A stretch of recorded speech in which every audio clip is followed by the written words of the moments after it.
நீங்க கேட்ட popular motivation கோட்ஸ்ல பாதிக்கும் மேல பாதி உண்மைதான் இருக்கு. இத சொன்னா நீங்க ஷாக் ஆவீங்க. சில ஃபேமஸ் கோட்ஸ் உங்களை ஹெல்ப் பண்றதுக்கு பதிலா ஆக்சுவலி ஹார்ம் பண்ணிட்டு இருக்கலாம். இன்னைக்கு அப்படிப்பட்ட 5 கோட்ஸை பிரேக் டவுன் பண்ணி ரியல் ட்ரூத் என்னன்னு பார்க்கலாம். ஆரம்பிக்கிறதுக்கு முன்னாடி இது மாதிரி டிஃபரெண்ட் ரியல் கண்டென்ட் தினமும் பார்க்கணும்னா இப்பவே சப்ஸ்கிரைப் பண்ணி பெல் ஐகான் பிரஸ் பண்ணுங்க. இப்போ ஆரம்பிக்கலாம். மோட்டிவேஷனல் கோட்ஸ் பவர்ஃபுல் தான். ஆனா கான்டெக்ஸ்ட் இல்லாம அவங்களை பிளைண்ட்லி ஃபாலோ பண்ணும்போது அது கன்ஃபியூசிங்கா சில தடவை ஹார்ம்ஃபுல்லாவும் ஆகிடும். சோஷியல் மீடியால நாம பார்க்குற ஒவ்வொரு கோட்டும் ஒரு ஃபுல் ஸ்டோரியோட பாதிதான். மீதி பாதி யாரும் சொல்ல மாட்டாங்க. இந்த வீடியோ கோட்டை ரிஜெக்ட் பண்றது பத்தி இல்ல, அதோட ரியல் கம்ப்ளீட் மீனிங்கை புரிஞ்சுக்கிறோம். ரெடியா? போகலாம். முதல் கோட், ஃபாலோ யுவர் பேஷன். இது பாதி உண்மை. பேஷன் மட்டும் ஃபாலோ பண்ணி ஸ்கில் டெவலப் பண்ணாம மார்க்கெட்டுக்கு வேல்யூ கொடுக்காம நிறைய பேரு ஸ்ட்ரகிள் பண்றாங்க. பேஷன் ஒரு ஃபியூவல் தான். ஆனா ஃபியூவல் மட்டும் இருந்தா கார் ஓடாது. என்ஜின், டைரக்ஷன் எல்லாம் வேணும். இதே கன்ஃபியூஷன் நிறைய பேரு ராங் டிசிஷன் எடுக்க வைக்குது. ஒருத்தர் போட்டோகிராஃபில பேஷன் இருக்குன்னு பிசினஸ் ஸ்கில்ஸ், மார்க்கெட்டிங் எதுவும் கத்துக்காம நேரடியா ஃபுல் டைம் போட்டோகிராஃபிக்கு போனாங்க. கேமரா ஸ்கில்ஸ் நல்லா இருந்தது. ஆனா கிளையண்டை எப்படி ஃபைண்ட் பண்றது, பிரைசிங் எப்படி டிசைட் பண்றது, கான்ட்ராக்ட் எப்படி ஹேண்டில் பண்றது, இதெல்லாம் தெரியாம 1 வருஷம் கழிச்சு ஃபினான்ஷியலா ஸ்ட்ரகிள் பண்ணினாங்க. ரியல் ட்ரூத், பேஷனை ஸ்கில்லோட மார்க்கெட் நீடோட கம்பைன் பண்ணணும். பேஷன் மட்டும் ஃபாலோ பண்றது half the equation தான். மீதி half நீங்க கத்துக்கிற ஸ்கில்ஸ், நீங்க சர்வ் பண்றது மார்க்கெட், அதுக்கான டிசிப்ளின். இரண்டாவது கோட், நெவர் கிவ் அப். இதுவும் டேஞ்சரஸா மிஸ் அண்டர்ஸ்டாண்ட் பண்ணப்படுது. கிவ் அப் பண்றது எப்பவும் வீக்னஸ் இல்ல.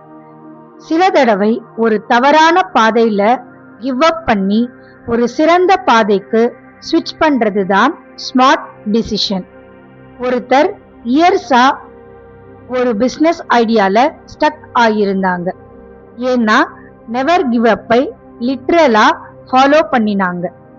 ஆனா அந்த ஐடியாக்கே மார்க்கெட் டிமாண்ட் இல்ல.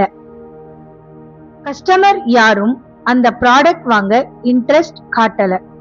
இருந்தும் கிவ் அப் பண்ணக்கூடாதுன்னு நினைச்சு டைமும் மணியும் வேஸ்ட் பண்ணிட்டே இருந்தாங்க. Real truth, never give up on your bigger goal. ஆனா ஒவ்வொரு ஸ்பெசிபிக் அப்ரோச்சையும் நெவர் கிவ் அப் பண்ண வேண்டாம். ஃபெயிலிங் அப்ரோச்சை சேஞ்ச் பண்றது வீக்னஸ் இல்ல, அது விஸ்டம். மூணாவது quote, fake it till you make it. Confidence body லாங்குவேஜுக்கு இது யூஸ்ஃபுல் தான். ஆனா ஸ்கில்ஸை, நாலேஜை ஃபேக் பண்றது லாங் டேர்ம்ல டேஞ்சரஸ். இது ரெண்டையும் கன்ஃபியூஸ் பண்றதுல தான் ப்ராப்ளம் வருது. ஒருத்தர் தன்னோட ஆக்சுவல் ஸ்கில் லெவலை ஃபேக் பண்ணி ஒரு பிக் ப்ராஜெக்டை ஹேண்டில் பண்ண போனாங்க. இன்டர்வியூல கான்ஃபிடென்ட்டா பேசி ப்ராஜெக்ட் வாங்கிட்டாங்க. ஆனா ஆக்சுவல் ஒர்க் ஸ்டார்ட் ஆனப்போ ஸ்கில் கேப் கிளியரா தெரிஞ்சுது. Result big failure, reputation damage. Real truth, கான்ஃபிடென்ஸை ஃபேக் பண்ணலாம், காம்பிடென்ஸை ஃபேக் பண்ணக்கூடாது. ஸ்கில்லை ரியலா பில்ட் பண்ணுங்க, பிரசன்டேஷனை கான்ஃபிடென்ட்டா வைங்க. நாலாவது quote, money cannot buy happiness but partially true, ஆனா often misused. மணி டைரக்டா ஹாப்பினஸை பை பண்ணாது. ஆனா அது ஸ்ட்ரெஸ்ஸை குறைக்கும், ஆப்ஷன்ஸ் கொடுக்கும், டைம் ஃப்ரீடம் கொடுக்கும். ஒருத்தர் ஃபினான்ஷியலி ஸ்ட்ரெஸ்ல இருந்தப்போ மணி cannot buy happinessனு தன்னைத்தானே கன்வின்ஸ் பண்ணி ஃபினான்ஷியல் growth-ஐ பர்சியூ பண்றத நெக்லெக்ட் பண்ணினாங்க. இதனால பில்ஸ், இஎம்ஐ, டெய்லி ஸ்ட்ரெஸ் எல்லாம் தொடர்ந்து பீஸ் ஆஃப் மைண்டுக்கே சான்ஸ் கிடைக்கல. ரியல் ட்ரூத், மணி ஹாப்பினஸை கேரண்டி பண்ணாது. ஆனா ஃபினான்ஷியல் ஸ்ட்ரெஸ் இல்லாம இருக்கிறது பீஸுக்கு ஃபவுண்டேஷன். 5வது quote, everything happens for a reason. கம்ஃபர்டிங்கா சவுண்டா ஆகும், ஆனா இதை பாசிவா இன்டர்பிரீட் பண்றது டேஞ்சரஸ். சில தடவை பேட் திங்ஸ் நடக்கிறது ரேண்டம் சர்க்கம்ஸ்டன்சஸ் ஆலதான், ஒரு ஹிடன் மீனிங் இல்லாம. இதை எக்ஸ்கியூஸா வச்சு ஆக்ஷன் எடுக்காம பாசிவா இருக்கிறவங்க ரியல் சேஞ்சை மிஸ் பண்றாங்க. ஒரு ஹெல்த் ப்ராப்ளம் வந்தாலும், ஒரு ஜாப் லாஸ் ஆனாலும் இதுக்கு ஏதோ ரீசன் இருக்கும்னு வெயிட் பண்ணிட்டே இருந்தா சொல்யூஷன் தேட ஆக்ஷன் எடுக்க மாட்டாங்க. ரியல் ட்ரூத், எல்லாத்துக்கும் ஒரு ப்ரீடிட்டர்மைன்ட் ரீசன் இருக்க வேண்டாம். ஆனா நீங்க எந்த சிச்சுவேஷனுக்கும் ஒரு மீனிங் கொடுக்கலாம். அதை எப்படி ரெஸ்பாண்ட் பண்றீங்கன்னு. மீனிங் ஃபைண்ட் பண்றது இல்ல, கிரியேட் பண்றது. இந்த 5 கோட்ஸை பார்த்தா ஒரு காமன் பேட்டர்ன் தெரியும். பாதி உண்மை முழு உண்மையா பிரசன்ட் பண்ணப்படும் போது அது கன்ஃபியூசிங் ஆகும். சில தடவை ஹார்ம்ஃபுல்லாவும் ஆகும். மோட்டிவேஷனல் கண்டென்ட் கன்சியூம் பண்ணும்போது பிளைண்ட்லி அக்செப்ட் பண்ணாம திங்க் பண்ணுங்க, இது எப்போ உண்மை, எப்போ உண்மை அல்ல. கிரிட்டிக்கல் திங்கிங் மோட்டிவேஷனை விட முக்கியம்.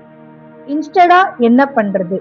எவ்ரி கோட்டை ஒரு அப்சல்யூட் ரூலா இல்லாம ஒரு ஸ்டார்டிங் பாயிண்டா பாருங்க. ஃபாலோ யுவர் பேஷன் பார்க்கும்போது இதுக்கு ஸ்கில், மார்க்கெட் ஃபிட் எப்படி ஆட் பண்றதுன்னு யோசிங்க.